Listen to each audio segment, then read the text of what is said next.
Selamat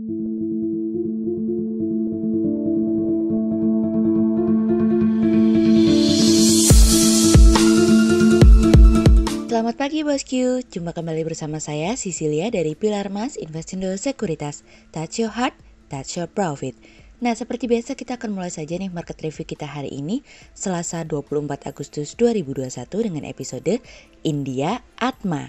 Maka dari itu jangan kemana-mana ya bosku, tetap di channel Pilar Mas Investindo Sekuritas. Touch your heart, touch your profit. Pionir Sekuritas Channel di Indonesia.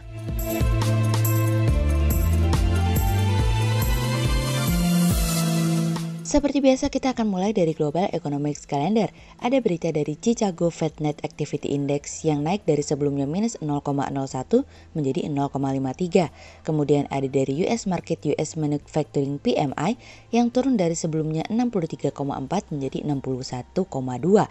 Kemudian ada dari US Market US Service PMI yang turun dari sebelumnya 59,9 menjadi 55,2. Kemudian kita beralih ke corporate news. Ada berita dari PT Satya Mitra Kemas Lestari Tbk atau SMKL yang meraih penjualan sebesar 966,66 miliar rupiah hingga periode 30 Juni 2021, naik dari penjualan 832,47 miliar rupiah di periode yang sama di tahun sebelumnya dari iqplus.info. Kemudian ada dari PT Super Crane Mitra Utama Tbk atau SKRN yang meraih laba periode berjalan 1,19 miliar rupiah hingga periode 30 Juni 2021, usai mencatat rugi 11,38 miliar rupiah di periode yang sama di tahun sebelumnya dari iqplus.info.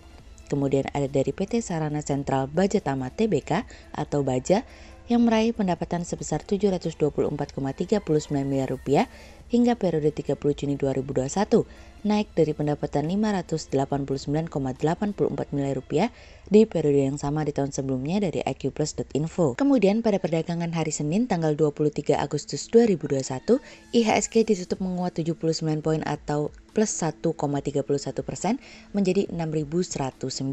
Sektor teknologi, energi, properti, infrastruktur, konsumer siklikal, kesehatan, transportasi, keuangan, konsumer non-siklikal, industri dasar, industrial bergerak positif dan mendominasi kenaikan IHSG kali ini. Investor asing membukukan penjualan bersih sebesar 1,1 miliar rupiah. Kemudian kita akan masuk ke market review kita hari ini. Cerita hari ini akan kita awali dari India lagi sale. India saat ini sedang berencana nih bosku untuk mengumpulkan uang sebanyak 6 triliun rupiah atau 81 miliar dolar dari penjualan aset infrastruktur milik negara India dalam kurun waktu 4 tahun ke depan untuk membantu meningkatkan keuangan pemerintah yang bertujuan untuk menutup defisit anggarannya. Rencana tersebut akan mencakup penjualan aset jalan raya, kereta api, bandara, saluran transmisi listrik, dan pipa gas. Menteri Keuangan Nirmala Sitharaman dijadwalkan akan membuat blueprint dari rencana tersebut kemarin. Penjualan yang direncanakan tersebut sejalan dengan rencana dari Perdana Menteri Narendra Modi untuk melakukan kebijakan divestasi strategis, di mana negara akan mempertahankan porsi kepemilikannya hanya di beberapa sektor yang teridentifikasi dan sisanya akan dilakukan privatisasi. Sejauh ini, pemerintah telah menganggarkan sebanyak 1,75 triliun rupiah dari penjualan tersebut pada tahun ini hingga Maret 2022 mendatang untuk menutupi penurunan dari shortfall pajak yang terjadi akibat pandemi. Proposal divestasi yang lebih luas tahun ini termasuk penawaran umum perdana perusahaan asuransi jiwa. Tidak hanya itu saja, India juga akan melakukan penjualan saham di Bharat Petroleum Corp dan Air India Ltd. Sitharaman diperkirakan akan mengumumkan rencananya dalam waktu dekat untuk memonetisasi aset infrastruktur yang dipegang oleh 11 kementerian. Pendapatan dari hasil monetisasi jalan diperkirakan sebesar 1,6 triliun rupiah, dari kereta api sebesar 1,5 triliun rupiah. Untuk listrik diperkirakan akan mencapai 1 triliun rupiah, jaringan pipa gas 590 miliar rupiah, dan aset telekomunikasi sebesar 400 miliar rupiah. Gudang umum, penerbangan sipil, infrastruktur pelabuhan, stadion olahraga, dan aset pertambangan diperkirakan akan menghasilkan hampir 1 triliun rupiah. Rencana monetisasi diperkirakan akan disampaikan oleh Sitharaman dalam pidato anggaran tahunannya, yang dimana berfungsi sebagai peta jalan inisiatif dari penjualan aset pemerintah. Apa yang dilakukan oleh India, kami melihat sejauh ini merupakan salah satu cara yang memang harus ditempuh setelah sebelumnya India terkena wabah COVID-19 gelombang kedua yang dimana mendorong keprihatinan dari berbagai negara.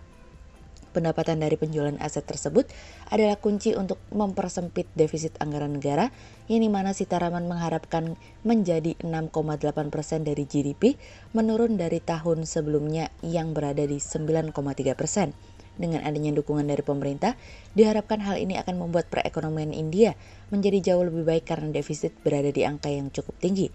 Sebetulnya kalau kita lihat per bulan Agustus ini saja, sebetulnya perekonomian India secara perlahan mulai berangsur membaik. Kita lihat saja, data-data seperti PMI manufaktur mulai berada di atas 50, dari sebelumnya 48,1 menjadi 55,3, yang dimana memberikan sebuah gambaran bahwa perekonomian India mulai menuju fase ekspansif dari sisi manufaktur. Namun, PMI seperti servis dan komposit memang mengalami kenaikan tapi belum mampu menembus level 50. Pemulihan dari sisi servis dan komposit diperkirakan akan lebih lama kalau kita bandingkan dengan sisi manufaktur.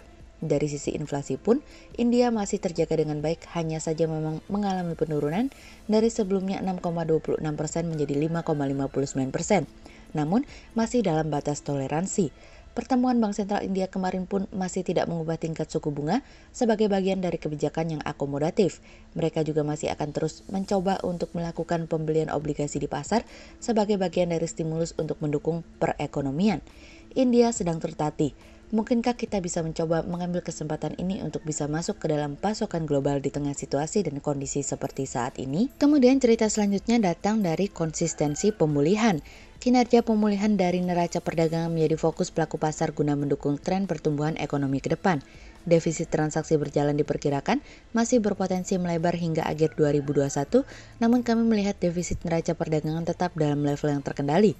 Kinerja saat ini menunjukkan bahwa akun eksternal cukup sehat dalam mendukung stabilitas rupiah. Pada lain sisi, kekhawatiran terkait dengan penarikan stimulus moneter atau tapering oleh The Fed meningkat akhir-akhir ini. Dampak yang ditimbulkan tidak akan sedalam taper tantrum pada 2013. Penurunan surplus cenderung lebih bertahap dari yang diantisipasi sebelumnya karena pengenaan PPKM darurat atau level 3 hingga 4 mempertahankan surplus neraca perdagangan untuk beberapa waktu. Kinerja ekspor diperkirakan tetap solid karena harga komoditas yang relatif tinggi dan pemulihan ekonomi global yang semakin cepat. Sementara kinerja impor diperkirakan akan tertahan pada Juli hingga Agustus 2021 karena penerapan pembatasan masyarakat yang ketat. Secara keseluruhan, kami menurunkan perkiraan CAD 2021 dari minus 1,88% dari PDB menjadi 1,06% dari PDB. Itu tetap relatif lebih sempit daripada tingkat rata-rata 5 tahun pra-pandemi sebesar minus 2,22% dari PDB. Surplus neraca dagang diproyeksikan mencapai kisaran 5 miliar US dollar hingga 7 miliar US dollar pada 2021. Capaian tersebut naik dari surplus 2,6 miliar US dollar pada 2020. Berdasarkan data pada kuartal 2 2021, Bank Indonesia mencatat neraca pembayaran Indonesia mengalami defisit sebesar 0,4 miliar US dollar. Dengan perkembangan tersebut, posisi cadangan devisa pada akhir Juni 2021 mencapai 137,1 miliar rupiah, relatif sama dibandingkan dengan posisi pada akhir Maret 2021. Bank Indonesia mencatat transaksi berjalan pada kuartal 2 2021 mengalami defisit sebesar 2,2 miliar US dollar atau setara dengan 0,8% dari PDB, meningkat jika dibandingkan dengan defisit sebesar 1,1 miliar US dollar atau 0,4% dari PDB pada kuartal sebelumnya. Sejalan dengan itu, transaksi modal dan finansial mengalami surplus sebesar 1,9 miliar US dollar atau mencapai 0,7% dari PDB, melanjutkan capaian surplus pada kuartal sebelumnya sebesar 5,5 miliar dolar.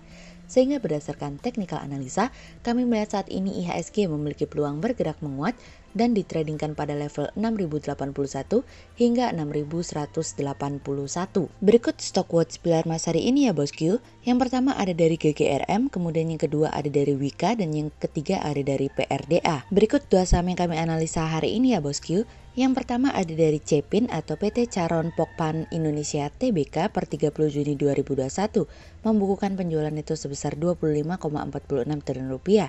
Sepanjang semester 1 2021 mencatatkan kinerja positif di mana membukukan pertumbuhan pendapatannya sebesar 28,8% dari 19,77 triliun rupiah pada periode yang sama di tahun lalu menjadi 25,46 triliun rupiah.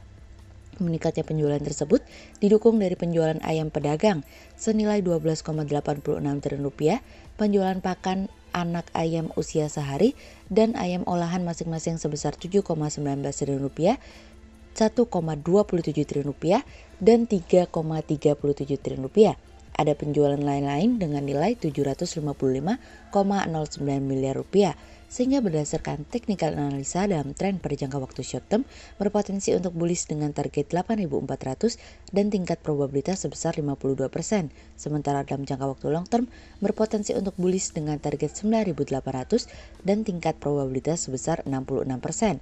Kemudian yang kedua ada dari ASGR atau PT Astra Grafia Tbk yang pendapatan bersih di semester 1 tahun 2021 turun 13,79% year on year menjadi 1,25 triliun rupiah. Di tengah kondisi ketidakpastian dari dampak COVID-19, kinerja perusahaan mengalami kinerja yang kurang baik, di mana sepanjang semester 1 2021 membukukan penurunan pendapatan sebesar 13,78% secara tahunan menjadi 1,25 triliun rupiah.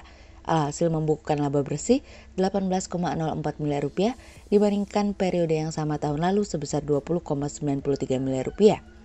Kondisi ini tidak terlepas rendahnya tingkat aktivitas di lingkungan perkantoran berdampak pada penurunan volume cetak, sehingga pendapatan berulang atau annuity masih belum bertumbuh. Hal ini dampak dari pemberlakuan pembatasan kegiatan masyarakat atau PPKM turut berpengaruh terhadap kegiatan mobilitas pekerja atau masyarakat dalam rangka menekan penyebaran virus corona. Sehingga berdasarkan technical analisa dalam tren pada jangka waktu short term berpotensi untuk bearish dengan target 660 dan tingkat probabilitas sebesar 55%. Sementara dalam jangka waktu long term berpotensi untuk bearish dengan target 620 dan tingkat probabilitas sebesar 35%.